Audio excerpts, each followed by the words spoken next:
제네바 교리문답 204문입니다. 제8계명을 말해보십시오. 이 계명은 일반 재판에 의해서 징벌을 받는 그러한 도적질만 금하고 있는 것입니까? 아니면 그 의미에 있어서 더 넓은 의미를 갖고 있습니까? 여기서 말하는 도적질이란 그것이 폭력을 통해서나 교활함을 통해서 그리고 하나님께서 인정치 아니하시는 또 다른 방법을 통해서 모든 부당한 살벌 및 이웃의 재산을 빼앗는 모든 부정직한 수단들을 포함하고 있습니다. 10계명의 8번째 내용인 도적질하지 말라라고 하는 계명을 소개받습니다. 이제 8, 9, 10 후반부의 세 계명은 5, 6, 7이라고 하는 좀 더 창조 질서에 있어서 중요한 원리와 또 기본 틀에 해당이 되는 이러한 그 앞에서의 그 내용 다음으로 이어지는 이제 구체적으로 국가와 가정과 또 생명 또 결혼 이러한 그 중요한 창조 질서의 기본 틀 위에 이제 구체적으로 우리 인간이 살아가는 삶의 또 다양한 또 원리들을 거기에 추가적으로 덧붙여주고 있는 것을 보게 됩니다. 이제 인간은 반드시 먹고 살아야 하는 또 그러한 창조적 질서를 가지고 있고 또 그 먹고 사는 문제는 노동이라고 하는 형태를 통해서 얻을 수 있는 또 그러한 창조의 질서를 가지고 있습니다. 그래서 반드시 8계명은 5계명을 성취하기 위해서 또 7계명의 결혼이라고 하는 한 가정을 또 세워가기 위해서 또 6계명 살인하지 말라라고 하는 삶의 또 가장 근원적인 생존의 문제를 해결하기 위해서도 반드시 노동의 문제를 통해서 양식을 얻어야 되고 또 그 양식을 합법적으로 취하는 것은 하나님이 창조 질서 속에서 세워놓으신 소중한 하나의 원리다라고 우리에게 가르치고 있습니다. 그렇기 때문에 합법적으로 양식을 얻는 이러한 방식이 아닌 불법적인 그런 형태의 비성경적 노동과 그러한 경제적 원리들은 전부 다 위험한 거고 또 조심해야 된다라고 우리에게 당부하고 있습니다. 그래서 그런 모든 부분들을 하나로 줄여서 남의 것을 훔치지 말라라고 하는 이런 부분들을 좀 더 강하게 도적질하지 말라라고 이렇게 표현하고 있습니다. 그래서 이 8계명에는 먼저 우리는 긍정적인 부분들에 대한 면을 보셔야 되고 또 비성경적인 경제 원칙인 또 도적의 이 도둑질의 개념이 과연 무엇인가에 대한 부분에 대한 부정적 의미들을 함께 또 나눠서 살펴보셔야 됩니다. 긍정적인 면에 있어서는 우리가 먹도록 창조되었고 또 생존에 필요한 양식을 반드시 가져야만 되는 존재로 창조되었기 때문에 또 더 나아가서는 결혼이라든가 또 사회와 국가의 질서를 유지해가는 데 있어서 반드시 이 양식은 필수적인 것이기 때문에 합법적으로 이 양식을 취하고 또 합법적으로 이 양식을 사용할 수 있는 하나님의 창조 질서가 있음을 우리는 또 배우셔야 됩니다. 그래서 양식을 얻는 이러한 그 과정인 노동에 대한 문제 그리고 또 이러한 노동은 과거에는 농경사회가 중심이었다면 현대에 와서는 좀 더 다양한 형태의 산업이 발달이 되면서 다양한 경제적인 또 양식을 얻을 수 있는 수많은 경제활동 전체를 포함해서 기독교적인 경제원리라고 이렇게 우리가 포함해서 말할 수가 있습니다. 그러면 8계명은 합법적으로 하나님이 원하시는 대로 경제활동을 해야 되고 돈을 벌어야 되고 또 그 돈을 사용할 줄 알아야 되고 또 그 돈을 또 잘 저축하고 또 돈을 아끼면서 또 돈을 관리하는 이런 모든 부분들을 포함해서 합법적으로 경제활동을 해라. 합법적인 노동활동을 해라. 합법적으로 양식을 얻어라. 라고 이렇게 긍정명령으로 세울 수가 있습니다. 이것을 우리가 구체적으로 한마디로 말한다면 성경적인 경제원리는 사유재산을 합법적인 사유재산을 보존하고 지키고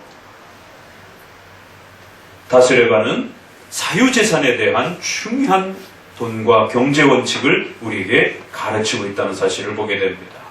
개인이 먹어야 될 양식, 또 그 가정이 소유해야 될 양식, 또 그 국가가 합법적으로 그 국가를 통치하면서 가질 수 있는 국가의 그러한 고유한 재산, 남의 나라가 함부로 그 고유한 국가의 재산을 침범하거나 또 그들의 영토라든가 또 그들의 삶을 짓밟을 수 없는 그 고유한 국가의 또 이러한 재산, 이런 모든 부분들이 합법적으로 가질 수 있는 사유재산이 있고, 그 사유재산은 양식으로서 우리가 먹고 살도록 하나님이 우리에게 정당하게 허락해 주신 것이다라고 하는 사유재산의 보존과 보호의 원칙이 8계명의 아주 중요한 기독교적 원리로 소개되어지고 있는 것입니다.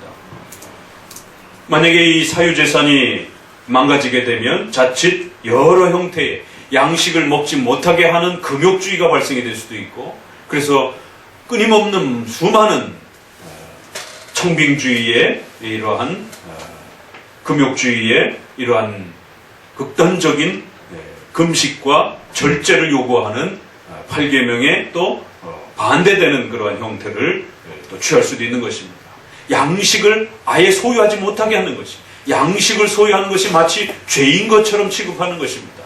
그러면 그 양식은 돈으로 우리가 바꾸게 되면 돈을 소유하는 것이 마치 돈을 저축하는 것이, 돈을 가지고 미래를 준비하고 또 살피는 것이 마치 죄인 것처럼 이렇게 취급되어질 수 있는 극단적인 청빙주의를, 극단적인 금욕주의를 주의해야 합니다. 하나님은 합법적인 양식, 합법적인 사유재산, 합법적인 그 가정의 양식을 유지할 수 있도록 허락해 주셨다는 것입니다.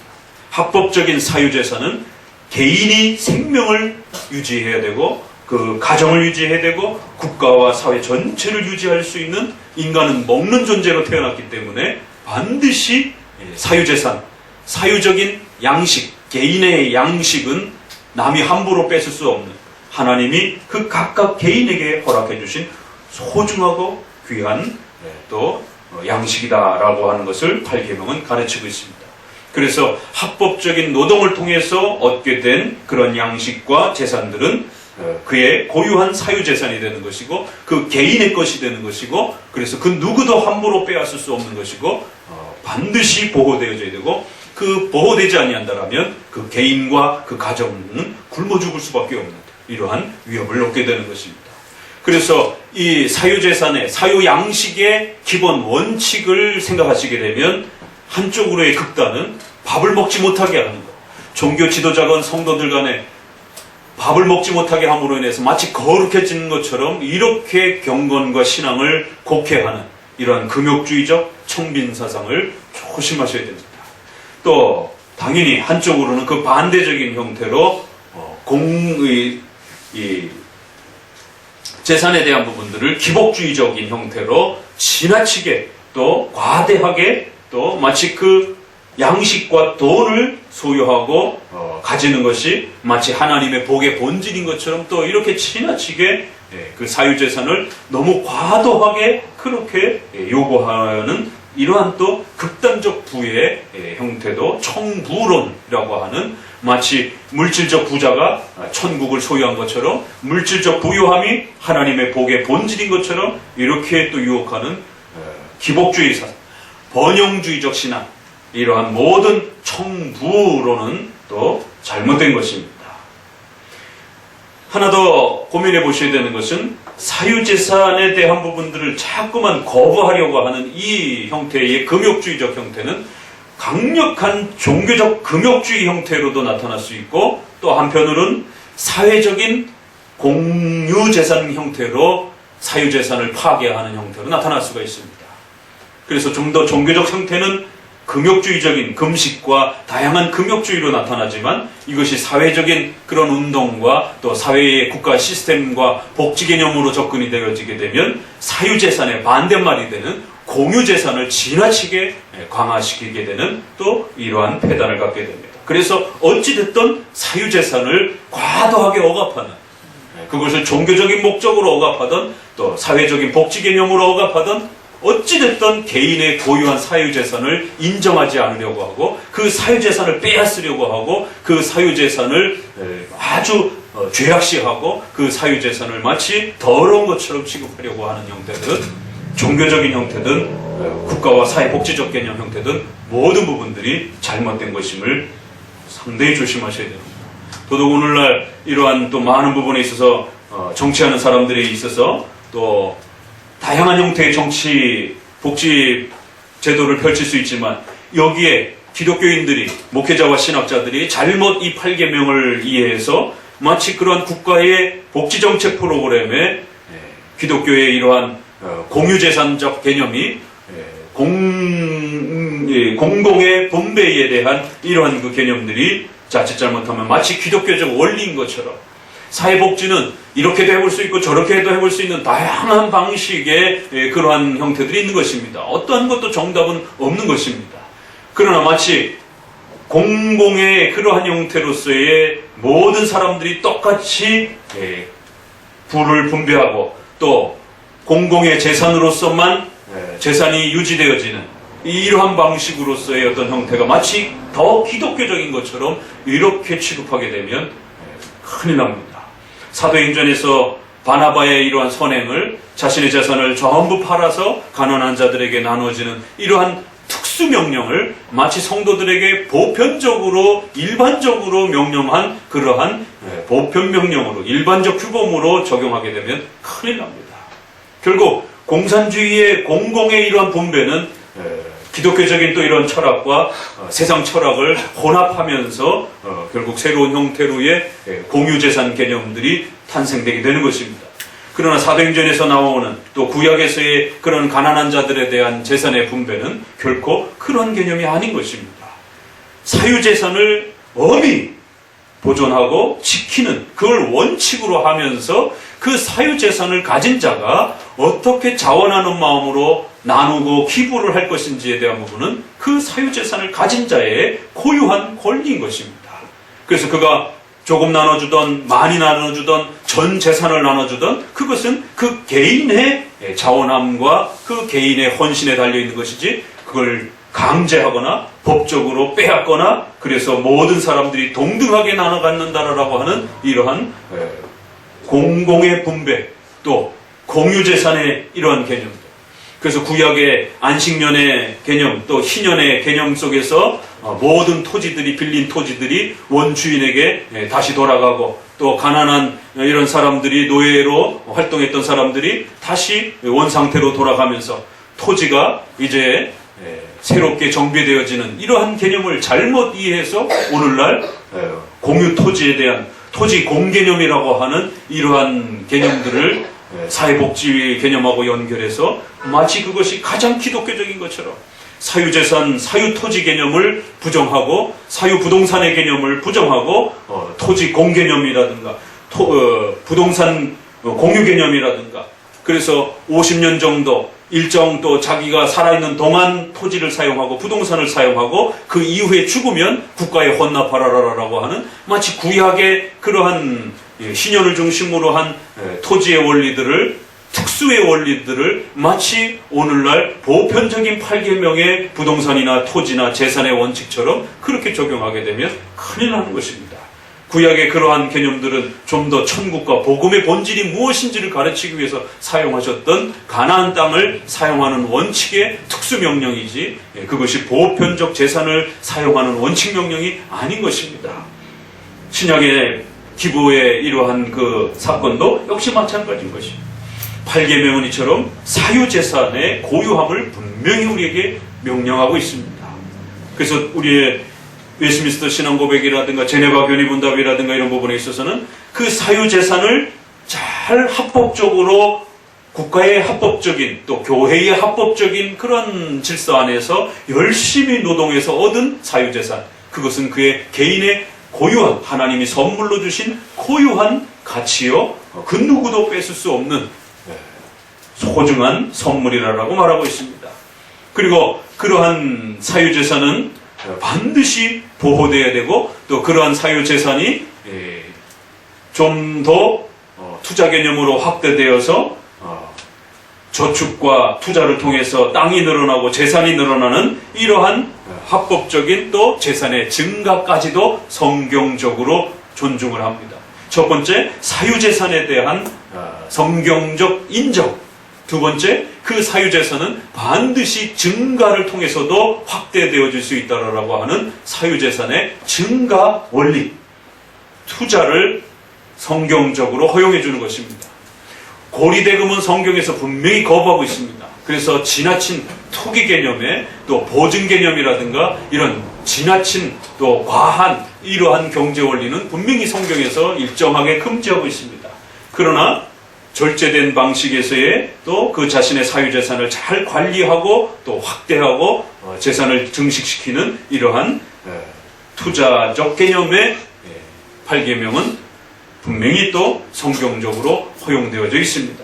그리고 마지막 그 사유재산을 자식에게 또 특정한 사람에게 재산을 물려주는 이렇게 사유재산에 또 재산이 물려지는 후손에게 물려지는 이러한 면들을 또 성경적으로 존중하고 있습니다.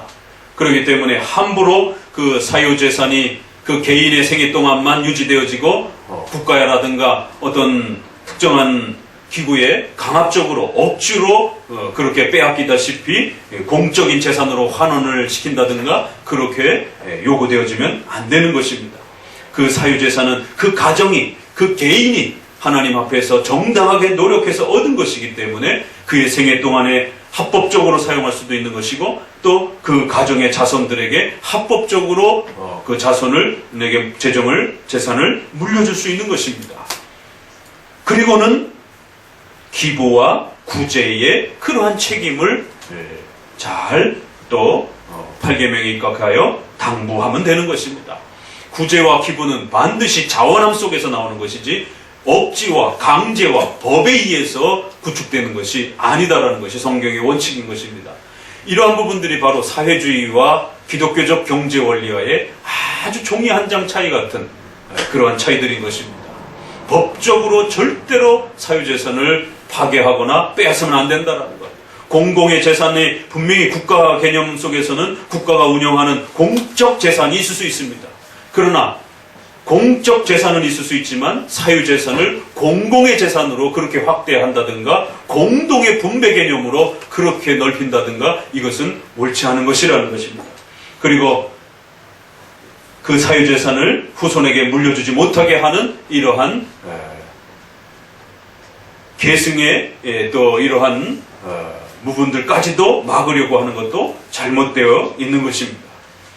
또 더 나아가서 개인의 부동산과 또 재산과 이러한 부분들을 아주 극단적으로 투자에 대한 이런 부분들을 증식시키는 이런 부분들을 부정적인 것으로 비성경적인 것으로 이렇게 설명하는 것도 잘못된 것입니다.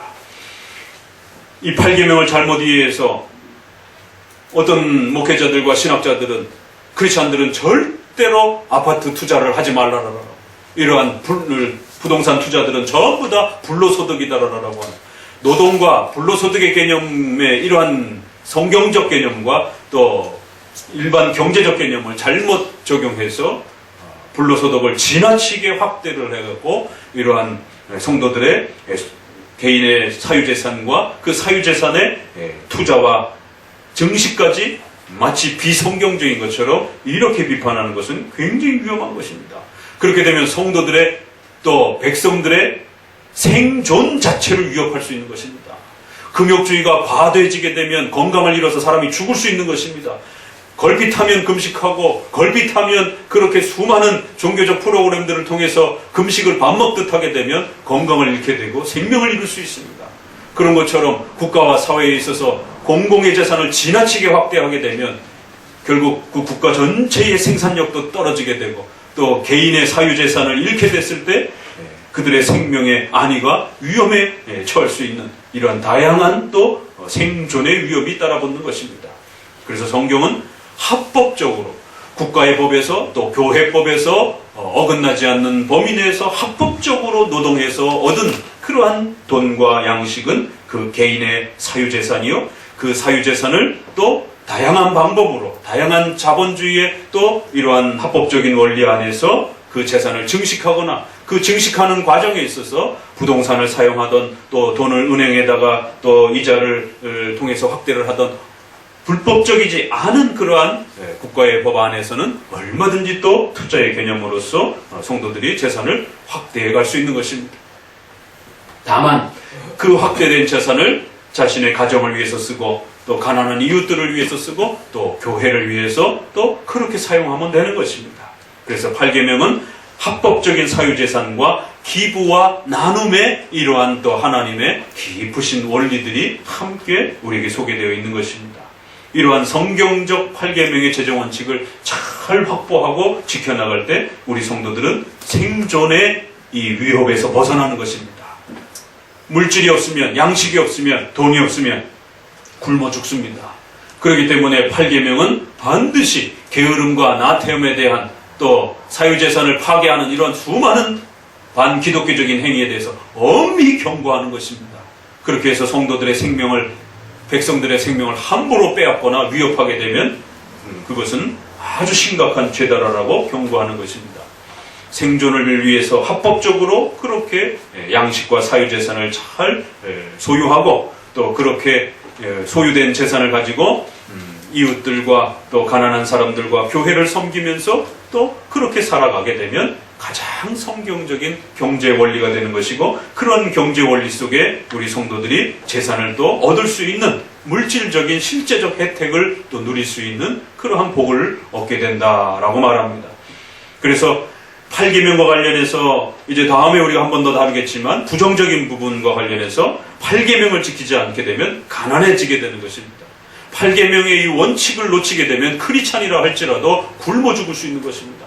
8계명의 원칙을 함부로 대하게 되면 교회와 국가 전체가 생존의 위협을 받는 것입니다. 그래서 반드시 8계명의 긍정적인 부분들이 무엇인지, 그건 사유재산 보전의 원칙이다라고 하는 이 거대한 기본 개념 아래에서 또 기부와 나눔을 통해서 하나님이 주신 그 선물을 또 이웃들에게 나눌 수 있는 또 그러한 또 하나님의 생존의 이러한 또 원칙들을 잘 이해하셔서 여러분도 살고 또 여러분의 이웃도 살고 또 교회도 살 수 있도록 그렇게 하나님은 우리에게 합법적인 건강한 노동의 원리를 통해서 우리를 먹이신다라는 것입니다. 구약에서처럼 만나의 사건처럼 그냥 하늘만 쳐다보고 있으면 하늘에서 양식이 떨어지는 것은 구약의 아주 특수한 경우의 특수명령이었지 보편명령은 아닌 것입니다.